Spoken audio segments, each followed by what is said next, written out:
Shalom, selamat pagi dan selamat berjumpa kembali dalam pelayanan doa pagi GKJ Klaten di tahun 2025 ini.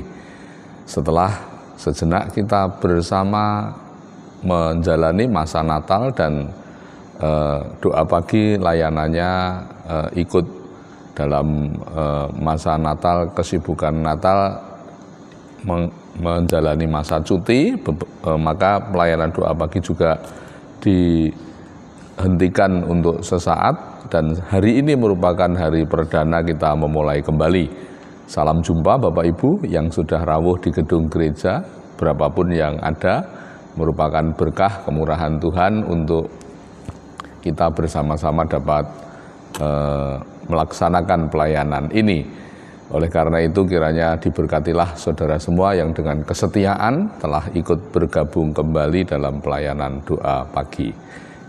Demikian pula nanti kepada Bapak Ibu yang akan mengikuti melalui tayangan YouTube, selamat berjumpa kembali. Walau demikian, di depan akan saya informasikan karena agenda acara yang juga tidak bisa dengan mudah kami selaraskan. Besok pelayanan hari doa pagi hari Selasa tanggal 14 Januari dengan terpaksa diliburkan kembali karena saya tanggal 14 sampai 16 ada gathering nasional untuk jaringan doa nasional My Home di Lumajang, dan saya beserta istri dan rombongan dari Klaten, Jogja, Solo akan berangkat bersama-sama para pendoa jaringan doa kota dan juga Purworejo. Kami akan charter satu bis dan akan berangkat ke sana hari Selasa jam 5 pagi kumpul di Klaten, lalu masuk tol dan menuju ke Lumajang. Acara akan dimulai di sana jam 11 siang. Itu jadi hari Selasa dengan terpaksa kita tidak bisa tatap muka lagi, tetapi kemungkinan akan saya usahakan tayangan link recording YouTube akan tetap saya tayangkan, namun yang untuk tatap muka mohon pamit tidak bisa dapat melayani tatap muka di gedung gereja GKJ Klaten. Selasa 14 Januari hanya akan ada tayangan link YouTube, tidak ada perjumpaan di gedung gereja. Mohon dukungan doa juga. Acara ini menghadirkan seluruh pendoa nasional dari seluruh Indonesia, ada tidak kurang dari 550 peserta yang akan ikut di Lumajang.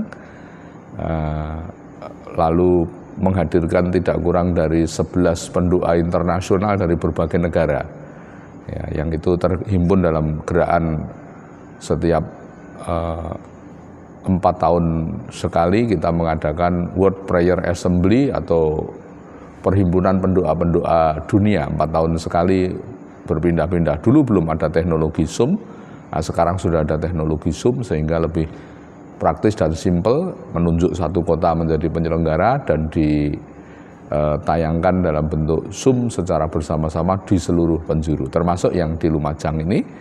Titik kumpulnya di Lumajang, tetapi di setiap regional ada pertemuan-pertemuan yang bisa menyaksikan secara Zoom meeting. Nah, saya termasuk yang diutus untuk datang ke titik lokasi acara sehingga menjalani semuanya ini. Ini juga bagian dari kegiatan PGI, di mana jaringan doa nasional juga merupakan bagian dari kegiatan dari Persekutuan Gereja-Gereja Indonesia.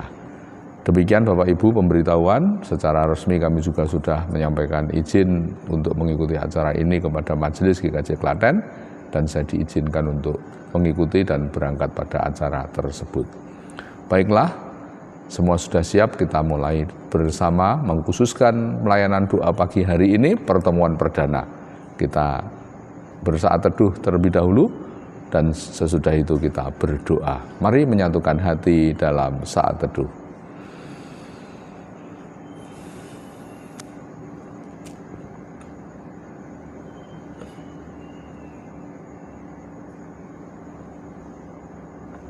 Dalam keheningan hati ini kita khususkan pelayanan doa pagi kita perdana di tahun 2025 ini dengan mengkuduskannya melalui pengakuan yang demikian. Tuhan Allah pencipta langit dan bumi adalah sumber pertolongan hidup kita. Turun rahmat anugerah darinya, kasih karunia, damai sejahtera dari Allah Bapa kita, dan damai dari Tuhan Yesus Kristus melalui persekutuan Roh Kudus ada pada saudara sekalian. Kita lanjutkan berdoa. Kami memulai layanan doa pagi ini kembali dengan rasa bersyukur kepada Tuhan. Setelah sejenak beristirahat atau diliburkan karena masa raya Natal, sehubungan dengan cuti karyawan gereja maupun kepadatan pelayanan di masa Natal, kami harus sesaat pelayanan doa pagi diliburkan dan hari ini dimulai kembali. Kiranya Tuhan berkenan seperti yang sudah kami layani pada hari-hari yang lalu. Untuk tahun 2025 ini pelayanan doa pagi pun kami mohonkan berkat dari Tuhan. Tuhan anugerahkan berkah. Setiap persekutuan yang kami lakukan menjalin kehidupan iman. Setiap saudara dengan saudara menjadi satu ikatan roh, saling dukung-mendukung, berdoa bersama-sama di hadapan Tuhan untuk menjadi pilar penopang pelayanan gereja di tempat ini, maupun menjadi menara doa bagi bangsa, negara, dan kota di mana kami tinggal. Berapapun orang yang ikut jemaat yang setia mengikuti doa pagi tidak menyurutkan hati kami, dan tidak pernah menempatkannya menjadi kesia-siaan hanya karena jumlahnya. Tetapi makna dari adanya orang-orang yang mau menjadi duta, wakil pendoa bagi gereja, bagi bangsa negara, di mata Tuhan menjadi sesuatu yang membawa perkenan. Karena Tuhan rindu gereja tidak terlelap tidur, pribadi-pribadi umatnya tidak terlelap tidur, dalam berjaga-jaga menanti hari kedatanganmu. Harus ada menara penjaga, harus ada pilar penopang yang terus tegak dalam kewaspadaan. Salah satu di antaranya yaitu pilar dan menara doa. Berdoa untuk keluarga, berdoa untuk pribadi, berdoa untuk gereja dalam kewaspadaan. Mengisi hari-hari menjelang kedatangan Tuhan merupakan perkenan Tuhan, hal yang menyenangkan hati Tuhan, hal yang dimaui Tuhan. Umatnya menanti dengan berdoa. Mengingat ketika Tuhan Yesus akan menghadapi salib di Taman Getsemane mempersiapkan bersama para murid, Yesus mengajak berdoa. Berdoa, berdoa, menghadapi semua yang menjadi kehendak Tuhan dalam karya penebusan. Tuhan Yesus dikuatkan dengan sikap doa untuk menuju Via Dolorosa. Kami menuju akhir zaman, datangnya penghakiman Tuhan, dunia yang tidak semakin baik, kerusakan terus terjadi, moralitas terus terpuruk, manusia tidak semakin takut akan Tuhan, tidak semakin mencari Tuhan. Oleh karena itu, kami harus waspada mengisi akhir zaman ini dengan berdoa. Tuhan memberkati waktu-waktu doa kami, baik pribadi maupun bersekutu dengan umat, memaknainya sebagai masa menanti kedatanganmu dengan siaga, tidak terlena, tidak terlelap, ataupun lalai menyongsong hadiratmu dengan benar. Untuk itu nyatakan firman-Mu untuk bisa kami renungkan pagi hari ini.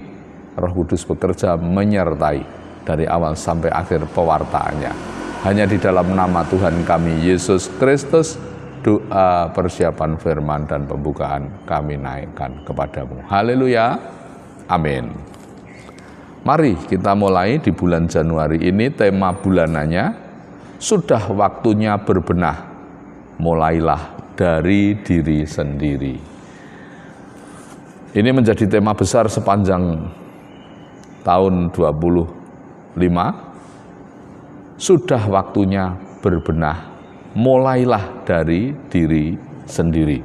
Surat bacaan 1 Korintus pasal yang ke-2 1 Korintus pasal yang kedua, saudaraku sekalian, dibacakan ayat 9 sampai 12. Firman-Nya bersabda demikian melalui Rasul Paulus. 1 Korintus pasal yang kedua ayat 9. Tetapi seperti ada tertulis, apa yang tidak pernah dilihat oleh mata dan tidak pernah didengar oleh telinga dan yang tidak pernah timbul di dalam hati manusia, semua yang disediakan Allah untuk mereka yang mengasihi Dia. Karena kepada kita Allah telah menyatakannya oleh Roh, sebab Roh menyelidiki segala sesuatu, bahkan hal-hal yang tersembunyi dalam diri Allah. Siapa gerangan di antara manusia yang tahu apa yang terdapat di dalam diri manusia selain roh manusia sendiri yang ada di dalam dia? Demikian pula, tidak ada orang yang tahu apa yang terdapat di dalam diri Allah selain roh Allah. Ayat terakhir, kita tidak menerima roh dunia, tetapi roh yang berasal dari Allah, supaya kita tahu apa yang dikaruniakan Allah kepada kita. Demikian bunyi firman Tuhan yang kita terima pagi ini. Berbahagialah yang boleh mendengarnya, merenungkan dan menjalani dalam hidup sehari-hari saudara masing-masing. Haleluya. LAI menuliskan hikmat yang benar sebagai judul perikop ayat 6 sampai dengan ayat yang ke-16. Dan tadi kita petik pada ayat yang ke-9. Judul LAI, hikmat yang benar. Perjalanan hidup yang saudara jalani berganti waktu ke waktu, tahun ke tahun, itu tidak ada yang sifatnya pasti secara manusia. Tetapi ternyata kita yang menjalani dimohon untuk membuat kepastian-kepastian. Walaupun perjalanannya tidak pasti, tapi kita diminta bisa menyikapi perjalanan hidup di setiap pergantian tahun. Hari nanti berganti hari, hari berganti bulan, bulan berganti tahun. Itu tetap kita usahakan membuat kepastian-kepastian, sekalipun tidak ada yang bisa memastikan perjalanan kita. Di dalam membuat kepastian itulah diperlukan hikmat, melebihi kepandaian akal budi yang ditempuh lewat lembaga pendidikan yang namanya hikmat itu. Bukan sekedar usia, kalau tua pasti lebih berhikmat daripada yang muda, juga tidak. Juga bukan persoalan hikmat itu menyangkut dengan apa yang dia miliki dengan jabatan. Ya, kalau orang punya jabatan pasti berhikmat, tidak. Lalu apa kaitannya hikmat itu? Hikmat itu terkait dengan bagaimana orang itu mendapatkan yang bukan dari sekedar pengetahuan, bukan dari sekedar jabatan, tetapi mendapatkan dari sisi Allah bekerja kepada orang itu, memberikan ilham, pengetahuan yang datangnya dari Allah, sehingga ketika ini diberikan kepada yang muda, sekalipun muda, dia bisa berhikmat, memiliki kearifan, memiliki kebijaksanaan, berpadunya kearifan, kebijaksanaan, dan kesalehan. Itulah hikmat. Orang tidak akan berhikmat ketika hanya punya intelektual tapi tidak saleh. Saleh itu urusannya hidup moralitasnya dengan Tuhan, hidup spiritualitasnya dengan Tuhan, kerohaniannya dengan Tuhan. Di sisi lain, ada orang yang mungkin ilmu pengetahuannya, derajat pendidikannya biasa saja, tapi dia berlaku saleh, banyak mendengarkan suara Tuhan melalui firman. Hidupnya takut akan Tuhan, semua dituntun oleh Roh Kudus. Seperti amanat firman, ya, kalau kamu sudah hidup ditebus, kamu harus hidup berdasarkan Roh Kudus, bukan berdasarkan daging. Nah, orang yang berhikmat itu seperti itu. Tidak sekedar bisa memilih mana baik, mana buruk, tapi terkadang bisa melihat waktu lampau yang masih jauh. waktu yang akan datang. Keputusan yang dibuat hari ini bisa menyangkut dengan keputusan peristiwa, menghadapi peristiwa yang akan datang. Pertimbangan hikmat tidak hanya kekuatan akal budi, tidak hanya faktor usia, tidak karena faktor kedudukan, tetapi menyatunya nilai-nilai kehidupan seseorang berkaitan dengan menjaga derajat moral dia, menjaga kualitas hidup dari sisi spiritualnya dengan Tuhan. Bergaul karib, berlaku saleh, walaupun dia tidak belajar dengan jenjang perguruan tinggi, dengan gelar-gelar yang hebat, dia tidak memimpin perusahaan yang besar, tapi di dalam dirinya terkandung hikmat. Hasil dari kesalehannya, hidup yang takut kepada Tuhan, hidup yang bergaul atau bersekutu karib dengan Tuhan, menempatkan nilai firman Tuhan bukan hanya bacaan dan pengetahuan, tapi menjadi standar kehidupan, pola kehidupan, guidance petunjuk kehidupan. Orang itu sedang mencetak dirinya, orang itu sedang mengarahkan perjalanan hidupnya di dunia yang tidak pasti ini, tetapi akan menjadi orang yang mampu membuat kepastian-kepastian. Ketika dalam kesulitan, semua bergumul, bingung untuk mencari solusi, orang yang punya pola hidup berhikmat, bergaul karib dengan Tuhan, mendengarkan suara Roh Kudus, menjaga hidup saleh ya, walaupun dia tidak lulus S1, S2 ya, dia mungkin orang biasa, tapi hidupnya seperti itu, dimintai pendapat, bisa jadi mentes pendapatnya, di luar dugaan semua orang, menganalisa apa yang tidak dipikirkan orang lain. Dari mana datangnya pikiran seperti itu? Dari hikmat yang disuarakan oleh Roh Allah yang tidak terbatas itu, yang sanggup menyingkapkan yang manusia tidak tahu, yang sanggup memperdengarkan yang tidak pernah didengar oleh siapapun di muka bumi ini, tetapi kepada mereka yang terpilih untuk dikaruniai hikmat, orang ini akan bisa memberikan pengertian kepada sanak saudara, sanak keluarga atau teman sepelayanan lain yang menjalani hidup hanya sebatas ya usaha kekuatan manusia. Orang yang berhikmat sepenuh-penuhnya, saya garis bawahi, perjalanan hidupnya itu bersandar kepada kehendak Tuhan. Kesimpulan singkat poin pertama, menjalani hidup yang tidak pasti, tapi kita harus sanggup membuat kepastian-kepastian. Ditanya anak, Pak ini saya kuliah atau bekerja, sanggup memberikan masukan yang penuh hikmat. Garis bawahnya, kita harus hidup bersandar, bergaul, saleh di hadapan Tuhan. Itu baru bisa memberikan pandangan-pandangan tepat di saat orang membutuhkan, keluarga kita membutuhkan, gereja membutuhkan. Sangat diperlukan sikap hikmat, pribadi berhikmat di setiap tempat, terutama dalam kehidupan bergereja, supaya gereja tidak hanya menghimpun orang-orang yang tahu akan Yesus, tapi betul-betul menghimpun orang-orang yang sudah hidup baru di dalam Yesus. Kecintaannya adalah air murni, susu yang rohani, yaitu firman Tuhan. Hidupnya tidak digadaikan lagi kepada kegelapan, tapi sudah dituntun dan dikuasai oleh Roh Kudus, sudah ditebus dengan darah Yesus, disucikan oleh darah Yesus.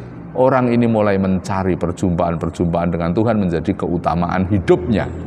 Dari situlah siapapun orang tersebut, siapapun saudara yang menjalani pola hidup baru seperti itu dalam pertobatan saudara, saudara akan lahir dan berdiri sebagai orang yang dilengkapi Tuhan dengan hikmat. Cara Tuhan melengkapi bagaimana? Ayat yang ke-9 sampai dengan ayat yang ke-12 ini tadi secara ringkas. Sumber dari hikmat kita itu tidak lain dari Roh-Nya Allah yang memandu kita.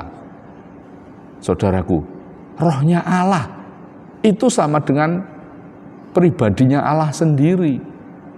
Sementara Allah itu adalah pribadi yang maha tahu, saat menjelma menjadi manusia, dia disebut sebagai Raja Allah yang perkasa. Ya, demikian pula disebut penasehat yang ajaib. Kehikmatan itu digambarkan dengan dua kedudukan posisi itu, penasehat dan kemaharajaan. Raja dibutuhkan keputusan-keputusannya untuk pertimbangan nasib bangsa, negara, dan rakyat.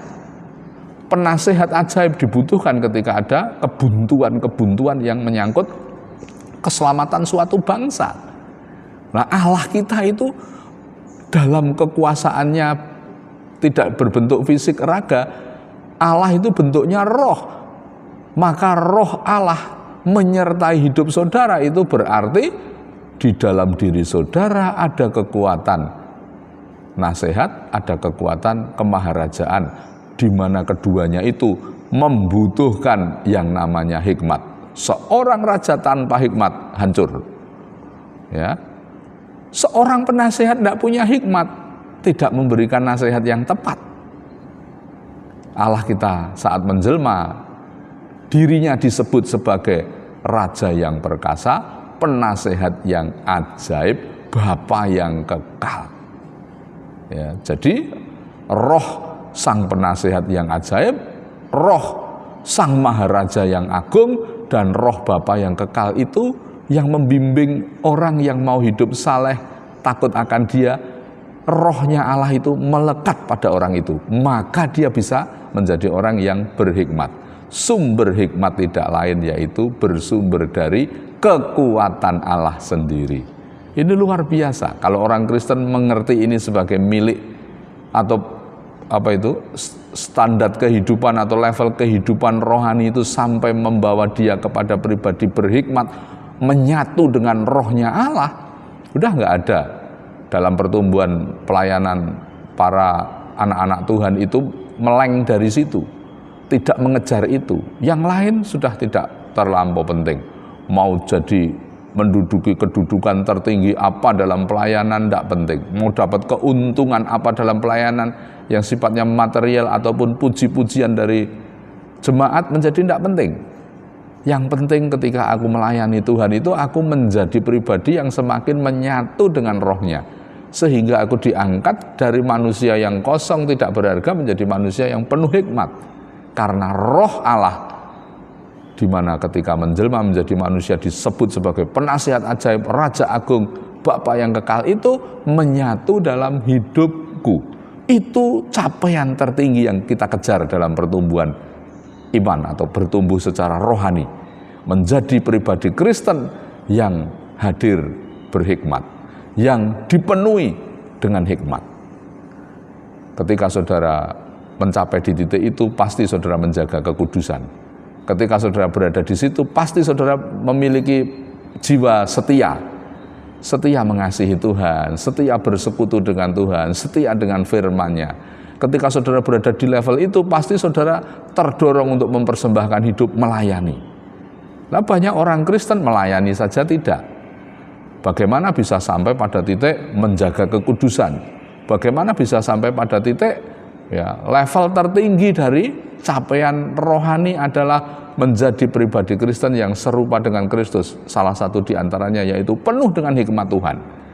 Jadi itu tidak hanya bekerja untuk satu orang, tapi kepada setiap orang Kristen yang punya kerinduan hidupnya itu bergaul karib, berlaku saleh, mendengarkan suara Roh Kudus untuk menjadi guidance pemandu hidupnya, orang itu akan mencapai level tertinggi pertumbuhan rohani, yaitu orang yang berhikmat. Mari mulai dari mana ini? Orang lain, kelompok kita, yang kita minta, kita tuntut untuk punya hikmat, pemimpin-pemimpin kita, tidak. Mulailah semua dari diri sendiri. 2025 target kehidupan rohani tidak cukup hanya setiap pergi ke gereja, tapi mulai dicanangkan capaian tertinggi, yaitu menjadi pribadi yang bisa dirasakan kemanfaatannya di tengah kehidupan bersama, pribadi yang dipenuhi hikmat.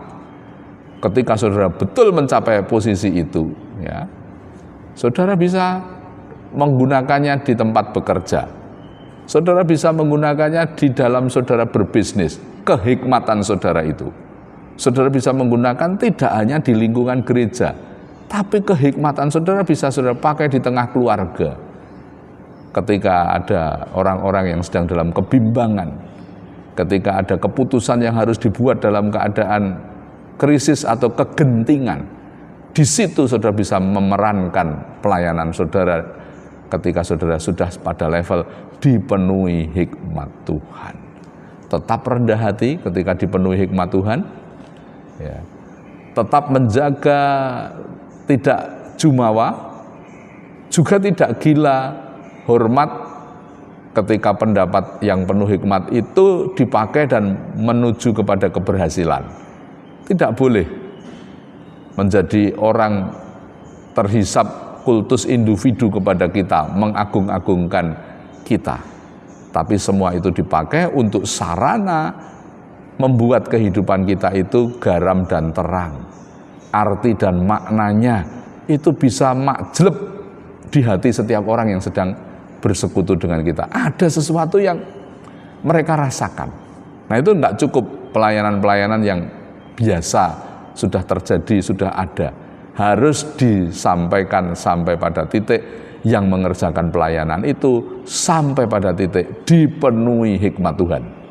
Contoh, seorang guru yang punya banyak ilmu mengajar akan berbeda dengan guru plus hikmat Tuhan.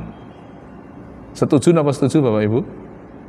Orang bilang guru yang punya ilmu banyak, pengalaman banyak, dia mungkin menjadi guru yang pandai, guru yang terampil mengerjakan tugas kependidikannya. Tapi guru yang ditambah hikmat Tuhan, orang akan berkata guru yang berkarisma. Sama-sama bidangnya umum, sekuler, ngajar matematika, guru yang disertai hikmat Tuhan, guru berkarisma, itu dirindukan oleh muridnya, tidak jadi momok. Kedatangannya bukan hanya ilmu aljabar, bukan hanya ilmu geometri yang akan ditularkan ke anak didiknya, tapi ada nilai-nilai kehidupan. Sehingga anak didiknya itu merasa ketika guru itu ada di kelas, ada rasa payung teduh, ada rasa teraliri kasih, teraliri damai, teraliri terang. Hingga semula nggak minat, hingga semula nggak merasa nggak bisa matematika, karena berkarisma.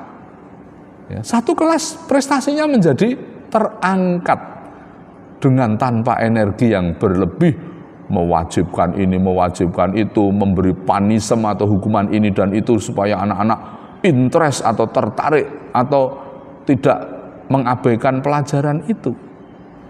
Tetapi didekati dengan yang tidak datang dari dunia, yaitu guru matematika yang berkarisma, berbeda dengan guru matematika yang mengerti kurikulum, yang mengerti metodologi mengajar. Dia akan menjadi guru yang terampil, tapi belum tentu membawa aura. Sedangkan guru matematika yang berkarisma, pasti dia terampil karena berkompeten di bidangnya. Di dalam terampilnya disertai suasana, dia membawa aura, payung teduh, motivasi, nilai hidup. Semoga contoh ini bisa membuka pandangan batin Bapak Ibu dan pikiran Bapak Ibu semua. Kembali kepada topik untuk bagian akhir. Dari mana sumber hikmat itu? Ayat yang ke-9. Apa yang tidak pernah dilihat oleh mata dan tidak pernah didengar oleh telinga dan yang tidak pernah timbul di dalam hati manusia, semua yang disediakan Allah untuk mereka yang mengasihi Dia.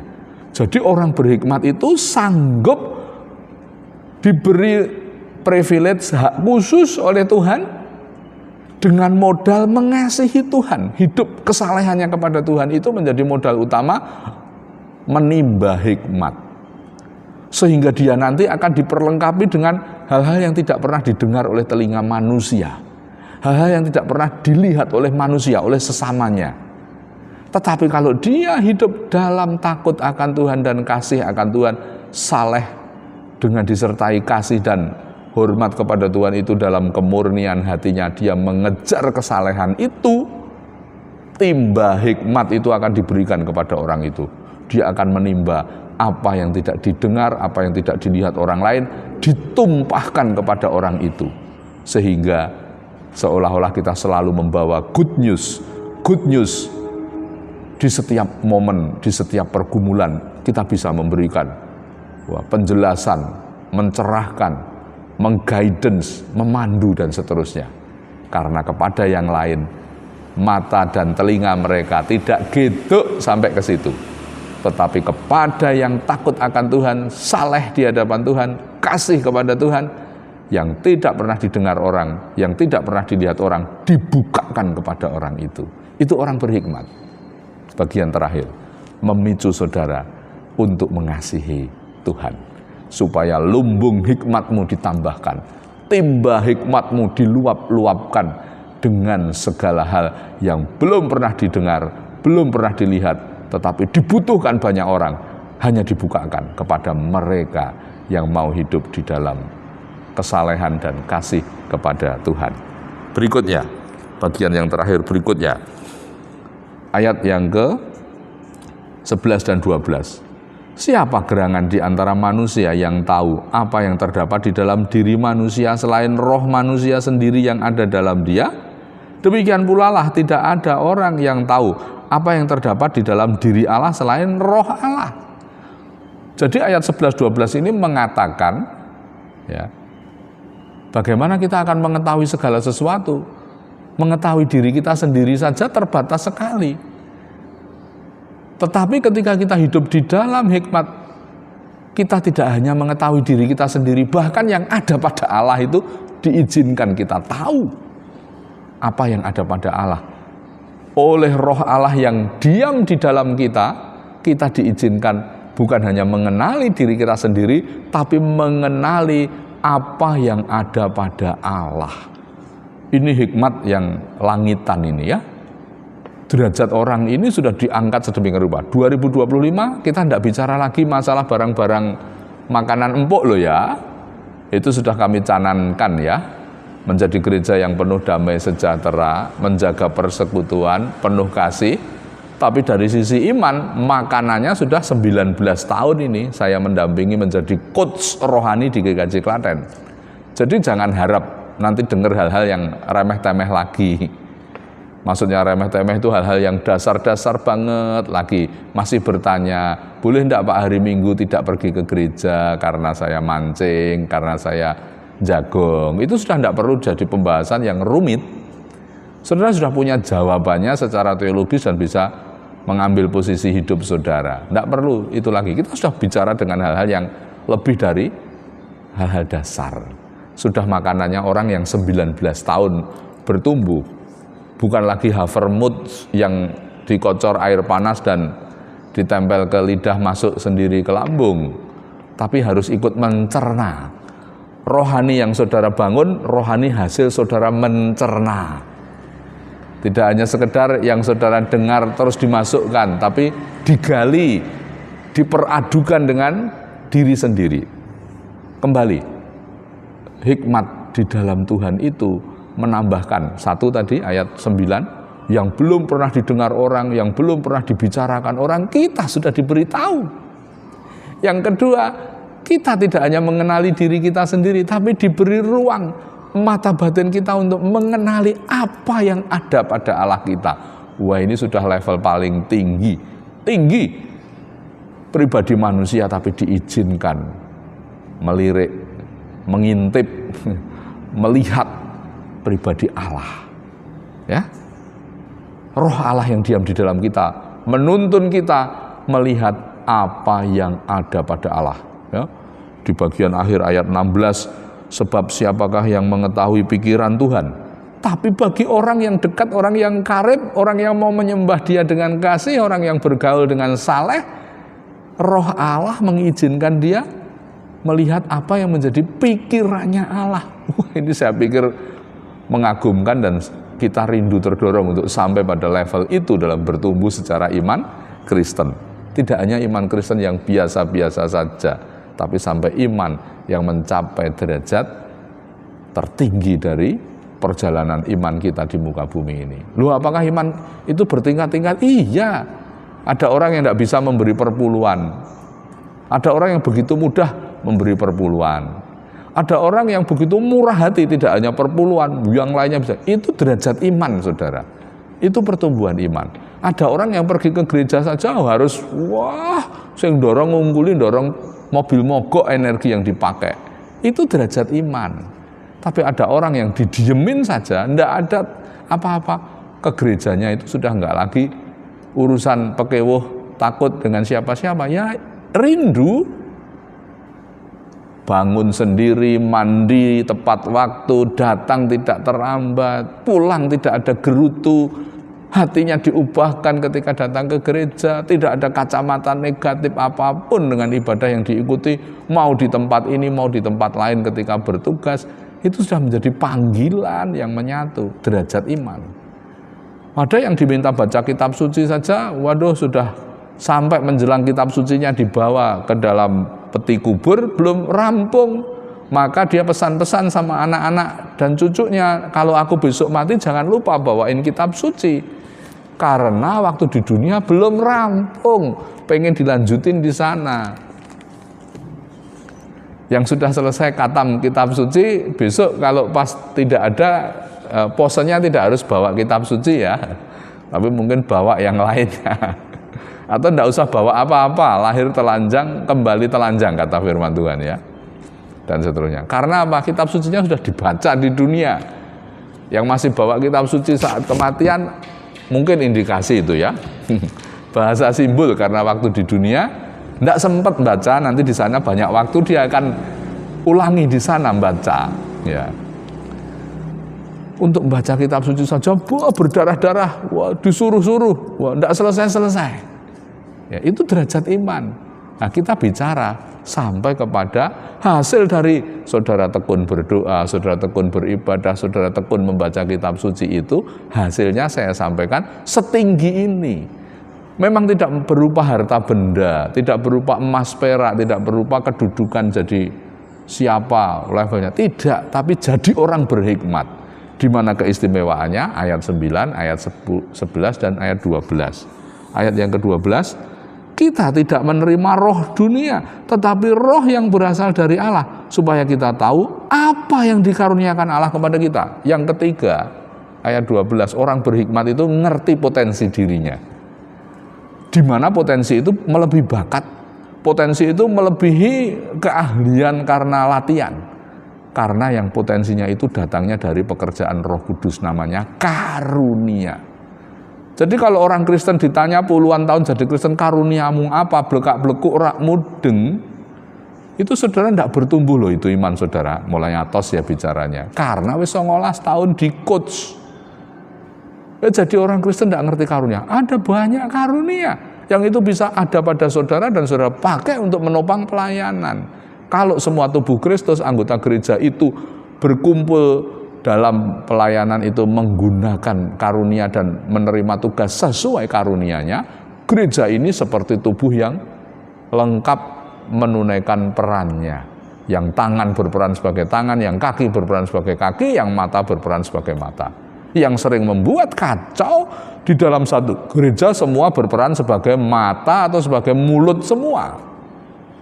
Nggak mau berperan sebagai kaki, nggak mau berperan sebagai tangan. Padahal ada karunia-karunia yang mengarah ke sana, tapi nggak mau mengerjakan, memilih, menempatkan diri, ya, dan sebagainya, menjadi bagian-bagian yang tumpuk undung dengan yang lainnya, sehingga terjadi gesekan dan seterusnya.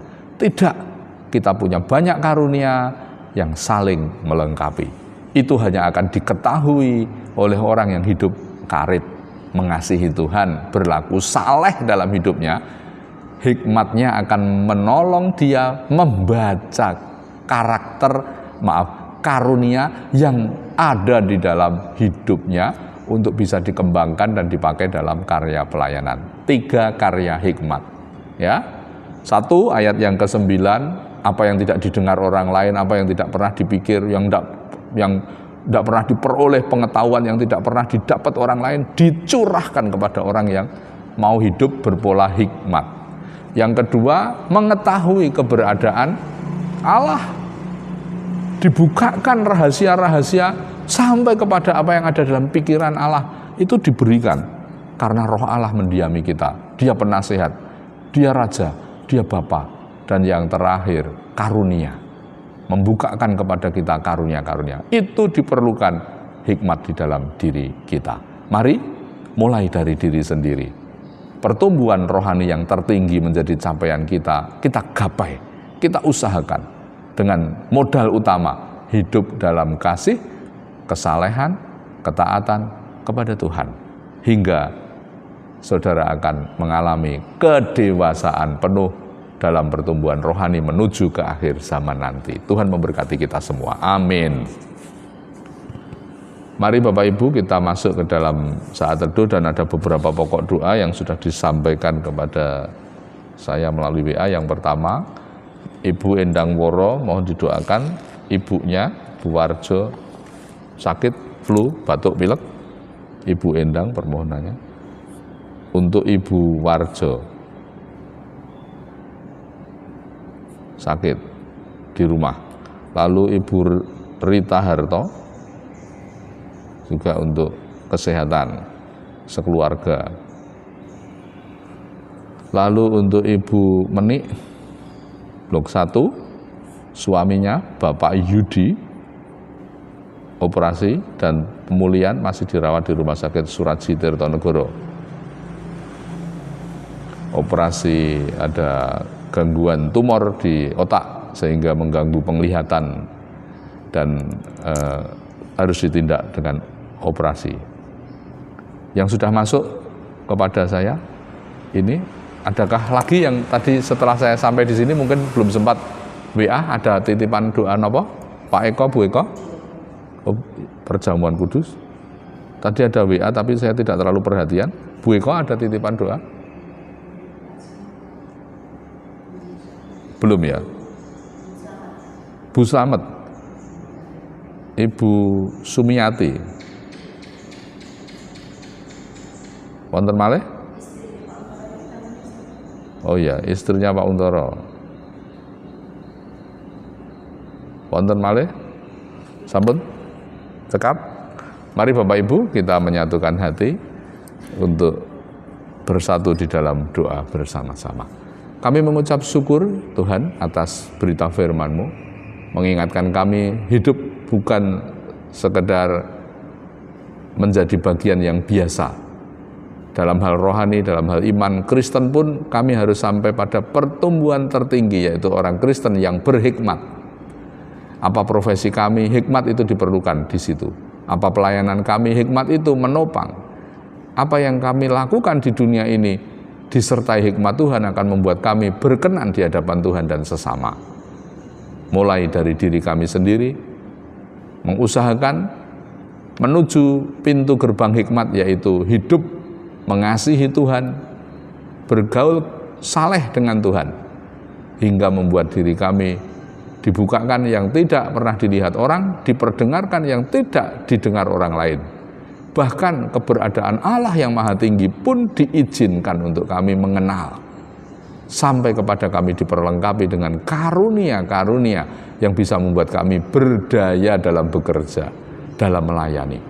Terima kasih pelajaran ini mengawali tahun baru, supaya di tahun 2025 dalam menjalani kehidupan rohani kami sekali lagi tidak berhenti pada hal rutin dan biasa, tapi kami memiliki capaian tertinggi, menjadi semakin serupa dengan Yesus, hidup dipenuhi hikmat Tuhan. Kami doakan sanak saudara kami dalam doa syafaat ini, permohonan Mbak Endang untuk ibundanya, Ibu Warjo yang sedang sakit, batuk pilek sudah beberapa waktu, merindukan pulih dan sembuh. Dalam nama Yesus berikan kesembuhan itu. Untuk Ibu Rita Harto, sekeluarga juga memohon perlindungan sehat dari Tuhan, dilepaskan dari segala gangguan sakit yang selama ini dirasa oleh anggota keluarga, terkhusus tubuh raga Ibu Rita pasca perawatan, menjalani operasi, masa pemulihan disempurnakan Tuhan. Kami juga berdoa untuk permohonan Ibu Menik Mas Davin, di mana suami, ayah tercinta Bapak Yudi mengalami gangguan, ada tumor yang harus diambil dan ditindak oleh dokter. Kiranya semua pertolongan yang datang dari Tuhan dicurahkan, memakai para dokter juru rawat, obat-obat, dan selama masa perawatan di rumah sakit menghadirkan kesembuhan. Kami juga berdoa untuk Ibu Sumiati Slamet Haryanto, masa pemulihan Tuhan jamah berkahi, Tuhan lepas dan bebaskan dari gangguan derita, halangan, roh celaka, roh penderitaan, roh sakit penyakit yang begitu rupa dari satu gangguan belum terselesaikan, muncul gangguan dan peristiwa yang lain.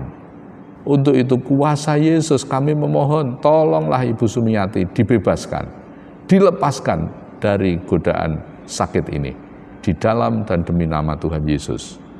Kami juga berdoa untuk istri Bapak Untoro yang juga mengalami gangguan sakit, masa pemulihan, baik itu tensinya, baik itu pasca jatuhnya, semua dijamah dalam nama Tuhan Yesus, pulih dan sembuh kembali.